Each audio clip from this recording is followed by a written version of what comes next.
Can you hear us okay? I can hear you great. Yeah, can you hear me? Perfect. Yep, we got you. All right. Um, Wanted to get with you guys today. Just we're in this long off season that's not normal for us, and we've got the combine coming up and all these good things happening as we go forward here. So it gives us a chance to talk and communicate with you on some of the new hirings that we've had, and then getting ourselves digging in on this off season. So uh, in the coaching ranks, DeMarco Murray, as you know, was hired as the running back coach, and Chad O'Shea at the wide receiver position. Excuse me, and then Andre Curtis will work with David in the secondary with the safeties, and so good additions there. We've had a couple new quality control coaches come in likewise, and they'll work into the mix and help out. So it's sometimes change can be good as we've as we know, and this gives I think it's good for both sides. People have moved on and have had opportunities to hook on other places, and they'll be very successful doing that. And then likewise, the people we brought in, we feel will do the same for us. So all in all, positive there on the personnel side. Brett's already got his guys digging in on things. They're sorting everything out. As you know, there's a million different options and things that you have to look at doing it, but it's um, it's positive from the standpoint of where we're picking in the draft. You give Brett those opportunities with his staff, and they come up with good stuff. And we look forward to adding those new additions to the team, and then whatever happens in free agency, again, sorting all that out right now. The coaches are looking at tape on that, and the personnel department has sorted some things out for them to look at, and and we roll from there. But a lot of moving parts going on, but all good stuff to give us an opportunity to be better as coaches. We've been in our scheme evaluations and knocking that out in the early part of the day, and then in the afternoon we do the personnel side of it. So uh, nothing's set in gold for you or in granite. There, it's all moving along though as we go. So with that, time's yours. Ask some questions. We'll kick things off with Sam McDowell. Go ahead, Sam. Hey Andy. Hi, Sam. Hey, a couple things for you. I wonder if you could go through a couple of the coaches that more specifically, like what did you see in Chad O'Shea and DeMarco Murray? Yeah, so Chad's got a ton of experience. He actually had been a chief at one point in a in a backup type coaching position, but he quality control position with special teams. So a coach for Mills staff, but he's been around. He's worked at a championship caliber level with New England, and he's had a lot of good receivers and done well with them. So that was Chad's part of it. I really like what he brings to the table. He's been in a coordinator position where he's got a good feel for the whole the way things are put together from a whole standpoint. And then DeMarco Murray is we know DeMarco is a football player and the great football player that he was. DeMarco's been at the University of Oklahoma, done a nice job there for 6 years, and had some good running backs. And I just thought him coming in that position there would be a strength to that, and not only from an experience standpoint, but also the way he goes about teaching things. And I think he has a nice addition there. Excuse me. And then Andre Curtis, I've tried to hire Andre before. Um, when Steve came in, Spagnola came in, they've been together at three different places, and he's actually worked with every member of our defensive staff, and it was that was an easy one to plug in and go, and it's great for Rod to have an opportunity to move on and do his own thing there at Arizona. So that's a plus for him. And then as you formulate your off-season blueprint, have you received any indication from Travis at all about his plans for next year? No, there is communication though. That's the main thing, Sam. And so I always go, I've said this before to you, just as long as there's communication, I'm good. That means people want to move forward. And I think that's where Trav is. I'm not trying to put words in his mouth at all. And I try to give him some space here. He's been doing this a long time and he can sort all that out as he goes forward. But we're proceeding with that, and there is communication going on. We'll go next to Pete Sweeney. Pete? Coach, I was just curious maybe how having a top 10 pick, obviously not a place that you want to be, has maybe intensified things for the personnel staff and just some ways that maybe you've seen that. Yeah, Pete, you try to find some positives and sitting where you're at and why you're there, and then the positives are you get yourself geared down and get better. And so if this has a chance to help you get better, and that's how Brett feels, and that's the way he's going about it.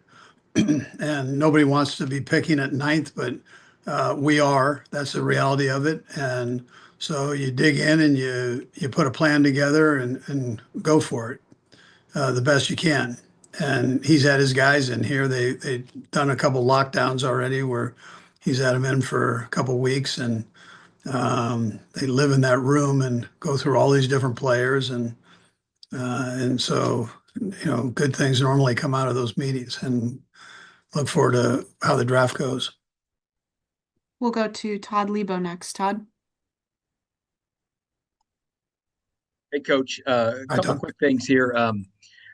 I know there's this civil case going on with Reid. I want to ask you specifically about that, but does that thing hanging out there change anything you guys are considering at the wide receiver position, either in free agency or the draft? I would tell you no. I mean, I can't comment on Rashid's situation. I mean, it's in law enforcement's hands, so I there's no comment there. But I would tell you no, not right now. That's not it. And then as far as like the cap, you guys will do all the work and Brett's doing that stuff to get you down to where you can do some free agency things. But is this going to be one of those years where you just maybe can't spend tons of money in free agency because of where you are? Yeah, that's listen, it's all pieces to a puzzle here. So you go through and you evaluate that and see where you can spend what's out there. Free agency is it's a little bit different animal and how you handle it. And so we'll see how things go. I mean, we're kind of sorting through all of that as we go. As you know, the combine ends up being an area where people talk, and you've got agents, coaches, GMs, everybody together, and so people have a tendency to you hear things, right? And people talk, and you keep your ears open and your mouth shut and listen and see what's going on. But until the first of until the new league year starts, nobody can really dig in on it and go. But people like to talk in this league. That's why you're making a living at it, right? That's how it goes. We'll go next to Jesse Newell. Jesse? Hey, Andy. You guys have had reunions before with like Kareem and Juju. Obviously, you guys know Tyreek really well, and he's a free agent now. I just wondered, in general, how do you evaluate whether a reunion makes sense for you guys to bring back a player like that? Yeah, listen, we go through everything and everybody. I mean, that's how Brett does, and I don't even know if Tyreek is healthy right now. I mean, to do anything. So that's I'm sure he's working hard on that part of it and trying to get that all straightened out. But yeah, I mean, we talk about everything. So there's nothing nothing happening there, but we know what you know, and that he's out there and cranking away, trying to get himself back to where he can play, period. And, so.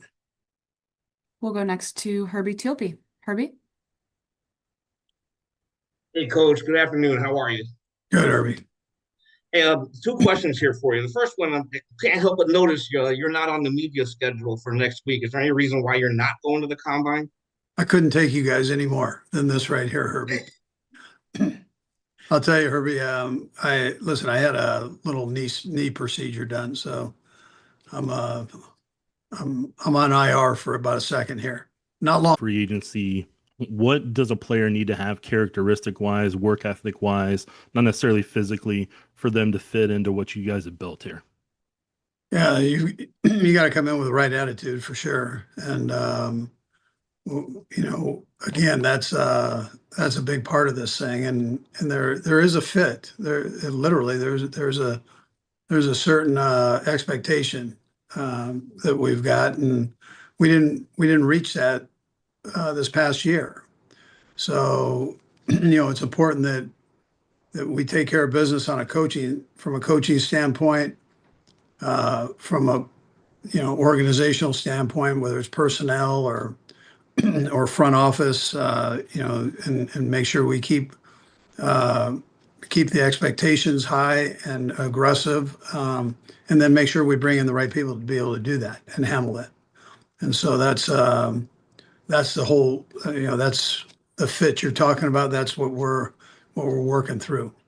And then you talk about how the coaching staff's going through scheme and everything during the day.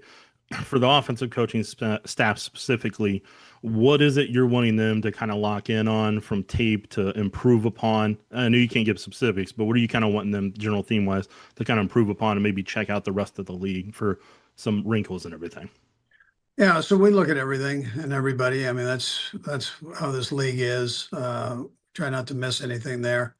Right now, execution becomes the important thing to me, and how you go about that, the discipline of it, and how you go about it, and the trust within one another, all the things that make up a good offense. You narrow things down to what you think your guys do the best, and then you coach it with discipline and with expectation that this is where we're going right here.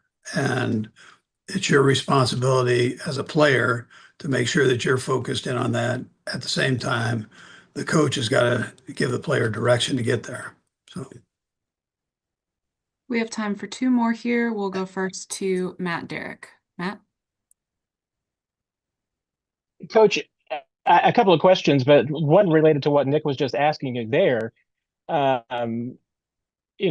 It's do you anticipate that especially with the new staff and everything, that you're going to have a lot of changes to the offense, a lot of changes to what you're doing, and maybe we've seen versus the past couple of years? well, there's always change. I mean, every year there's there's change that takes place. Is it a wholesale change? No. But we'll figure out the guys we have and what they do the best, and we'll put them in a position there to exploit their strengths and then to work on their weaknesses to get them better. And so that's the base premise there. And then execution becomes an important thing, and how you go about doing that at a high level. And so that's coaching and playing mixed together to make that happen. And you want to make sure though that you get these guys in the right position to where they at least have an opportunity to do that. And then they've got a responsibility to make sure they up their game to do the right things at the right time. And you mentioned some of the things that you like about DeMarco Murray as a coach. There were reports that you had looked at some other guys and maybe bringing back Dylan McCullough and maybe Deuce Staley. What was the ultimate factor for you in choosing DeMarco, and what did you have to do to convince him to leave Oklahoma? Because it sounds like he turned down some other opportunities to stay there. Yeah, he did do that, and was doing well there. I mean, he could have stayed there. He's a legend there, so he could have stayed there for forever, probably. But he wanted to get in the National Football League. He wanted to be here, and learn. I think hiring Eric Bieniemy, I think, is a big thing because if Eric's coaching the running backs, he's the best running back coach in the National Football League. So he had an opportunity to go back and do that again last year, and so we hire him here as the offensive coordinator. Well, if I'm a running back coach, what a great opportunity to learn. There's nobody better to learn from than Eric for that particular spot. And I think that intrigued him. Eric recruited him out of high school. So They've known each other for a number of years, and that was another piece of it. But I always look to see who works well together and what I think anticipate will work well together. I wanted to bring a young guy in that was a guy that was ambitious to learn, and and I thought DeMarco did a heck of a job. We talked to a lot of running back coaches, and I just thought that this was a pretty good fit. We'll go to our last one here with Vahe. Vahe, go ahead. Hey, Andy. I'll have a follow-up also, Kelsey. Andy, hope you get off the IR here fast. You've mentioned a few times about a lot of moving parts and all the change, and I just wonder if how you would describe to what degree you're kind of invigorated by this. Well, no, I mean, listen, I love challenges. Every year is a challenge. This one presents a little different because of what we're coming off of after this last year. Nobody wants that. Fans don't want that. Organization doesn't want that. You coaches, players, they don't want that. So you dig in and you work to fix the problems that you think were in place, and and take care of business there. So that's what we're doing. And there's always change in this league, so that always presents different challenges there. And but that's part of the NFL. Whether it's coaches, whether it's players, I mean, there are things they're moving parts. And so when you're building it back up here, then you're looking at what fits and putting the pieces of the puzzle back together, whether it's coaches, whether it's, again, players. A lot of variables with free agency, with the draft, post-draft, the things that go on there, potentially picking up people. So it's it's going to continue for a while, and then eventually you get this group together, and you have an opportunity to train them through the off season, and then up through training camp, and it's great to see how that grows. And then just to follow up, I wonder what you can tell us about Patrick's progress and how you see him kind of reintegrating in the weeks and months to come. Yeah, he's around here all the time. Spends a ton of time here, 7 hours a day, and he's in there cranking away, making progress every day. And it's great to see. He and Julie, the real trainer, she